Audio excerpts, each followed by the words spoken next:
రేపటి వేళ భూమి ముక్కలు ముక్కలుగా అయిపోతుందని అందరూ చెప్పినా ఈరోజు నువ్వు ఒక్క మొక్క నాటేంత పాజిటివ్ థింకింగ్ నీలో ఉండాలి. అప్పుడే పైకి ఎదుగుతావు.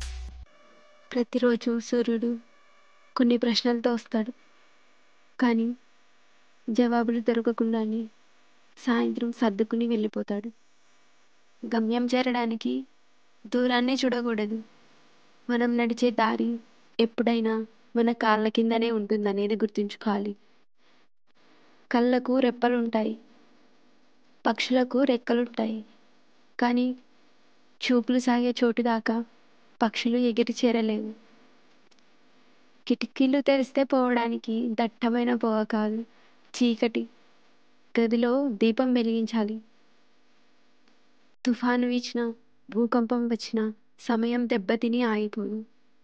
మనుషులకు తట్టుకోవడం నేర్పి చెక్కు చెదరకుండా వెళ్ళిపోతుంది ఈ తుఫాను. నచ్చితే లైక్ చేయండి, ఇంకా సబ్స్క్రైబ్ చేసుకోకపోతే సబ్స్క్రైబ్ చేసుకోండి.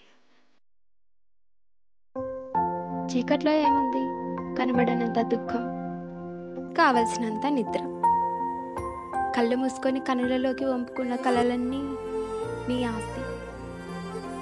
కళ్ళు తెరిచి కనులలోకి దింపుకున్న కన్నీళ్ళే నీ దోస్తి. మినుగురు పురుగులతో ఆట ఆడుకుంటావో, లేదంటే మినుకు మినుకుమంటున్న చుక్కలతో మాట్లాడుకుంటావో అంతా నీ ఇష్టం. ఈ రాత్రి నీది. అందరికీ శుభరాత్రి. నచ్చితే లైక్ చేయండి.